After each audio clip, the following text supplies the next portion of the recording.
Cartoon video comedy सजाकर आई थी सोचा था बंटी कार्टून की वीडियो नौकरी है, कॉमेडी अच्छा घर है जो तंगी मायके में देखी वो ससुराल में नहीं मिलेगी।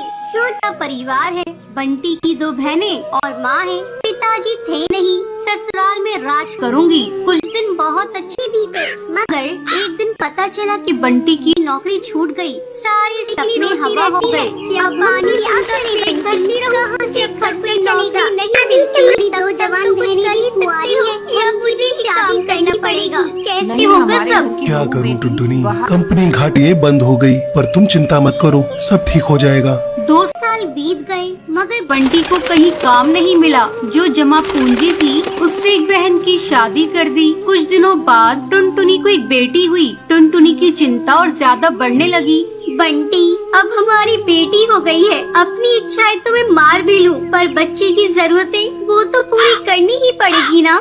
जानता हूँ, कोशिश कर तो रहा हूँ। और एक हम दिया बंटी की मगर बेटा अभी दूसरी भी है, उसका क्या होगा? माँ, ये घोंसला बेच देते हैं, कुछ दिन किराए पर रह लेंगे। मैं क्या बोली? बंटी, उसका क्या होगा? अभी दूसरी भी है, मगर घोंसला बेच देते किराए पर रहेंगे। मैं क्या करूँ, दिन रात कोशिश में लगा रहता हूँ, पर कहीं काम मिल ही नहीं रहा। बंटी, बहनों के लिए आप मकान बेच रहे हो, हमारी भी 2 बेटियां हो गई है, उनके लिए क्या बेचोगे? टुनटुनी, मैं पढ़ा लिखा हूँ, तुम क्या सोचती हो कि मैं अब ठेला लगाऊंगा? ये मुझसे नहीं होगा। टुनटुनी रोने लगी और बोली,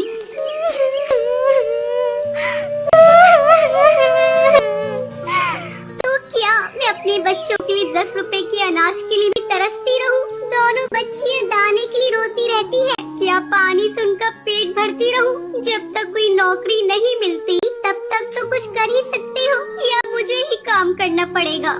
नहीं, हमारे घर की बहू बेटी बाहर काम नहीं करती।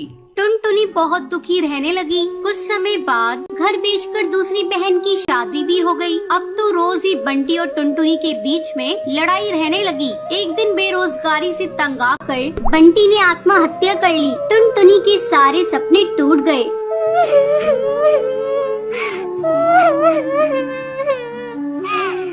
मगर बेटा अभी दूसरी भी है, उसका क्या होगा? माँ, ये घोंसला बेच देते हैं, कुछ दिन अपनी 2 किराए पर रह बेटियां लेंगे। और मैं क्या घोंसले का करूँ, किराया, दिन रात कुछ कोशिश में आसपास लगा के रहता हूँ, पक्षी पर कहीं गरीब काम मिल ही समझकर नहीं रहा। बच्चियों को पुराने कपड़े और खाना देकर मदद कर दिया करते थे। टुनटुनी अपनी सास से बोली, माँ, 2 महीने गुजर गए, जो घर का पैसा बचा था वो सब खर्च हो गया। अब मुझे ही कोई काम करना पड़ेगा। जिस गरीबी में हमारे दिन कट रहे हैं, मैं नहीं चाहती कि मेरी बच्चियां भी गरीबी में दिन गुजारे।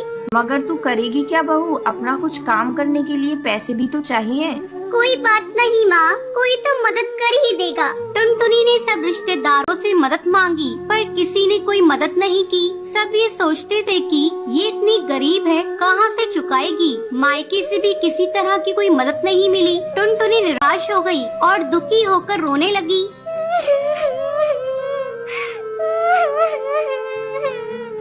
मैं अपने बच्चों को भूखा नहीं मरने दूंगी, कुछ न कुछ करूंगी, पर इतने पैसों में क्या काम करूं? एक दिन उसे उसके ही जंगल का एक चिड़क गोलू मिला। वो टुनटुनी की शादी से पहले टुनटुनी को बहुत पसंद करता था, लेकिन उससे कभी कुछ कह नहीं पाया था।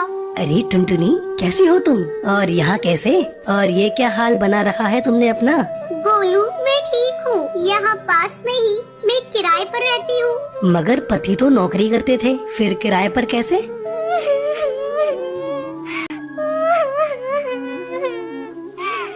मेरे पति नहीं है, नौकरी छूट गई, घर बिक गया। बहुत गरीबी में दिन गुजार रही हूँ, कोई काम भी नहीं कर पा रही हूँ। मेरे पास केवल 1000 रुपए है, उसमें मुझे घर का खर्चा भी चलाना है और किराया भी देना है। मेरी सास बुजुर्ग है और मेरी 2 बेटियां भी है, कोई सहारा नहीं है, सबने साथ छोड़ दिया। कैसे कर पाऊंगी इतने कम पैसों में कोई काम? इतनी चिंता मत करो टुनटुनी, तुम चलो मेरे साथ। गोलू उसे चूड़ियों की थोक रेट वाली दुकान पर ले गया।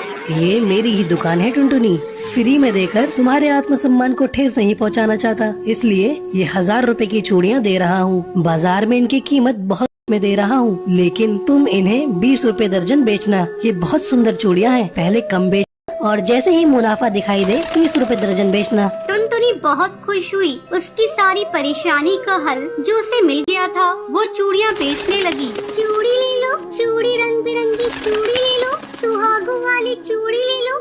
वो डाल डाल जाकर चूड़ियाँ बेचती और बीच बीच में आकर अपनी बेटियों को भी देख लेती। आसपास के पक्षी उसे गरीब समझकर मोल भाग भी नहीं करते। सबको उसकी चूड़ियाँ पसंद आने लगी और उसकी खूब बिक्री होने लगी। चूड़ियाँ तो टुनटुनी के पास ही सुंदर होती हैं, उसी से खरीदेंगे। तीज त्योहार पर और शादियों में चूड़ी पहनाने के लिए उसे ही बुलाया जाता था, जिसमें उसकी कमाई अच्छी हो जाती थी। इस तरह 1 साल गुजर गया। टुनटुनी के अच्छे दिन आने लगे। टुनटुनी गोलू से बोली, गोलू, तुम्हारा बहुत बहुत धन्यवाद। तुम्हारी वजह से मैं आज अपनी गृहस्थी चला रही हूँ, नहीं तो भूखे मरने की नौबत आ गई थी। ये तो तुम्हारी मेहनत है टुनटुनी, मैंने कुछ नहीं किया। जितनी मेहनत करोगी उतना ही अच्छा फल मिलेगा। इसलिए कहते हैं मेहनत करने वालों की कभी हार नहीं होती। बंटी कबूतर की बीवी टुनटुनी की हाइट काफी छोटी थी। वो इतनी नाटी थी, जंगल के पक्षी उसका कई बार मजाक बनाते थे। टुनटुनी, तेरे लिए तो मुझे किचन में टेबल रखना पड़ेगा। माँ जी, इतनी भी नाटी नहीं हूँ मैं। और हाँ, हील्स पहनकर तो आपकी जितनी आ जाती हूँ। अरे, तेरे पापा ने महंगी मोटर का लालच दे दिया, वरना तो मेरे बेटे के लिए ये लंबी लंबी चिड़ियों की लाइनें लगी थी। क्या बताऊँ तुझे, कटरीना फेल थी उनके सामने। पर माँ जी, आपका बेटा भी कौन सा हाइट में अभिषेक बच्चन है जो कटरीना मिल जाती। वैसे भी मेरी और इनकी जोड़ी तो राम सीता की जोड़ी है, राम सीता की। एक दिन सभी खाना खा रहे होते हैं। माँ, दाल बहुत अच्छी बनी है, जरा और देना। रुको जी, मैं लेकर आती हूँ, किचन में है। वैसे भी मैं खड़ी ही हूँ। ये सुनकर सास हंसने लगती है। तुम खड़ी हो या बैठी, एक ही बात है। बस कीजिए जी, अभी हील्स नहीं पहनी है मैंने। वैसे भी हील्स पहनती हूँ तो आपके बराबर लगती हूँ। एक दिन टुनटुनी सब्जी लेने बाहर निकलती है तो पड़ोसन कहती है, देखो देखो कितनी नाटी है। रंग तो दिखने में ठीक ठाक था, हाइट भी ठीक ठाक थी, फिर क्या जरूरत थी ऐसी नाटी बहू लाने की। दहेज बहन, दहेज। अंधे हो गए थे पैसों के पीछे, अब करे जग हंसाई। दोनों की बात टुनटुनी सुन लेती है और उसे बहुत गुस्सा आ जाता है। आंटी जी, एक बात बताओ, मेरे पापा के पास पैसे हैं, उनको अच्छी लड़की की तलाश थी, ये पसंद आए और शादी हो गई। इसमें मेरा क्या कसूर, ये जो आप लोग मुझे सुना रही हैं? अरे नहीं नहीं टुनटुनी, हम तो तेरी सास की बात कर रही थी। कितनी लालची औरत है। देखिए, वो लालची नहीं है, पर उनके कुछ शौक है जो वो अपने बेटे से पूरा करवाना चाहती है। और देखा जाए तो उसमें उनकी गलती भी क्या है भला। और इन्होंने मुझसे शादी की है तो जरूर कुछ न कुछ अच्छाई नजर आई ही होगी ना। और अब ना मैं आपकी बहू हूँ और ना ही आपके रिश्तेदारों को मुझसे मिलना है। फिर ये बात समझ नहीं आई कि आप इतना परेशान क्यों हो रही हैं। ये बोलकर टुनटुनी वहाँ से निकल जाती है। टुनटुनी, चलो जल्दी से तैयार हो जाओ, हम लोगों को पार्टी में जाना है। टुनटुनी तैयार होकर पार्टी में जाती है, जहाँ बंटी का दोस्त उससे कहता है, अरे बंटी, तू कितना लकी है यार, तेरी बीवी की हाइट इतनी कम है कि तुझे बच्चे की जरूरत ही नहीं, भाभी बच्चे ऐसी हैं।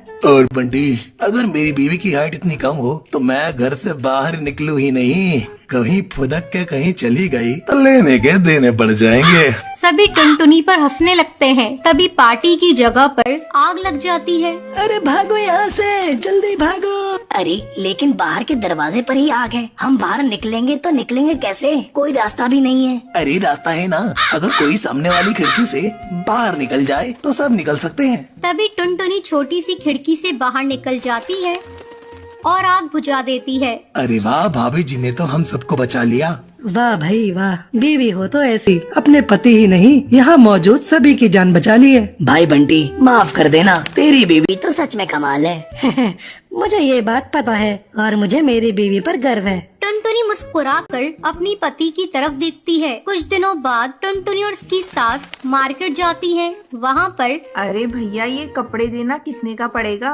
माता जी, ये तो बहुत महंगा कपड़ा है, लेकिन अब बस 2 मीटर बचा है, मेरे तो किसी काम का है नहीं, आप बस इसके 100 रुपए दे दो। अरे भैया, तो मैं क्या करूँगी इस टुकड़े का, लेकिन वैसे है बड़ा ही सुंदर। तभी टुनटुनी बोल पड़ती है, इसमें तो मेरे पूरी ड्रेस सिल जाएगी। ये कहकर वो कपड़ा ले लेती है। अगले दिन टुनटुनी वो ड्रेस पहनकर सास के सामने आती है।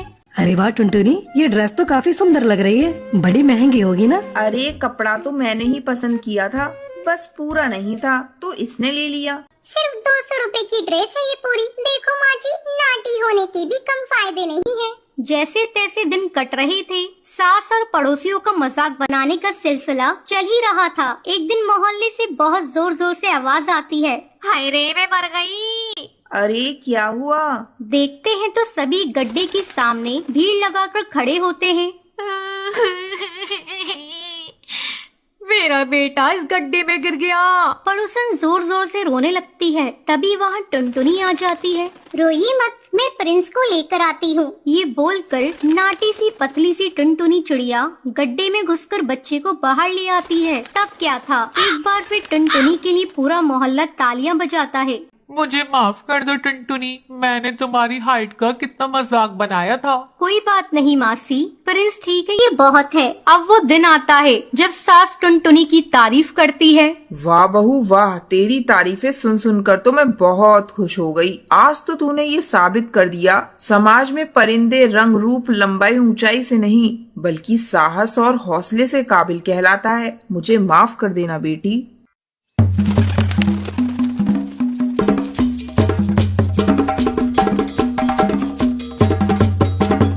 बहुत समय पहले की बात है। चंपकवन जंगल में भूरी नाम की चिड़िया रहा करती थी। उसके माँ बाप उससे बहुत नफरत किया करते थे क्योंकि वो काली थी। एक सुबह, भूरी तू मेरे सामने सुबह सुबह मत आया कर, बिल्कुल चुड़ैल लगती है।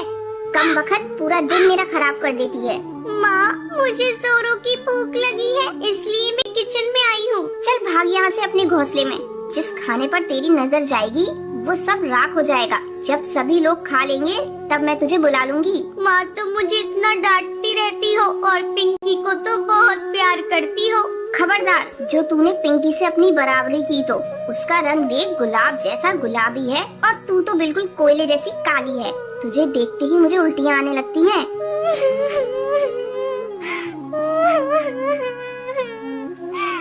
अपनी माँ की रोती रोती अपने घोंसले में चली जाती है। जब सभी परिवार के पक्षी खाना खा लेते हैं तब उसकी माँ उसे बुलाती है। अरे मैं सुंदर हो गई। फिर भूरी अंजलि आकर खा ले और उसके बाद सारे बर्तन धो देना। ठीक है माँ। जब भूरी खाना खाने आती है, ये क्या माँ, ये तो सूखी रोटी है, इसके साथ तो सब्जी भी नहीं है। यही बचा है खाने को, तुझे खाना है तो खा, नहीं तो भूखी मर। किसी तरह भूरी सूखी रोटी खाती है।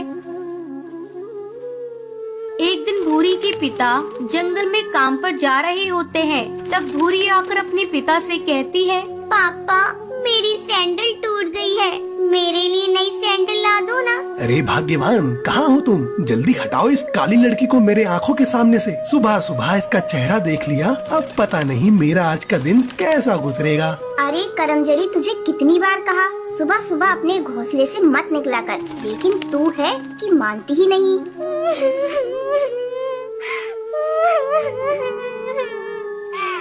मैं इतनी बुरी हूँ तो मैं ये घर छोड़कर चली जा रही हूँ। हाँ, चली जा। तेरे चले जाने से यहाँ किसी को फर्क नहीं पड़ेगा, कम से कम तुझसे पीछा तो छूट जाएगा। माँ, मैं भी तुम्हारी बेटी हूँ, तुम इस तरह मेरे साथ क्यों बर्ताव कर रही हो? देखना, एक दिन तुम्हें इसी बेटी पर गर्व होगा। इतना कहकर भूरी घर छोड़कर चली जाती है। भूरी भटकती भटकती पास के एक जंगल में पहुंचती है। धूप के कारण उसके नंगे पैर में छाले पड़ जाते हैं।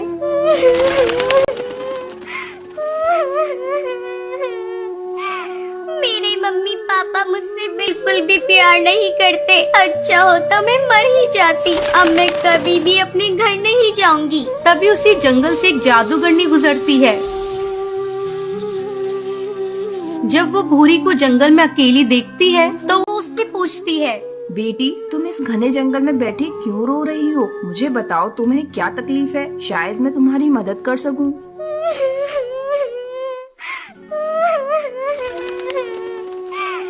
जादूगरनी, ये देखो मेरे पैरों में छाले पड़ गए हैं। मेरे मम्मी पापा मुझसे बिल्कुल भी प्यार नहीं करते, इसलिए मैं अपना घर छोड़कर यहाँ आई हूँ। ये सब मेरे काले रंग से नफरत करते हैं। बेटी तुम चिंता मत करो, मैं तुम्हें एक जादुई सैंडल देती हूँ जिसे पहनते ही तुम बहुत ही खूबसूरत हो जाओगी। फिर वो जादूगरनी भूरी को एक सैंडल देती है।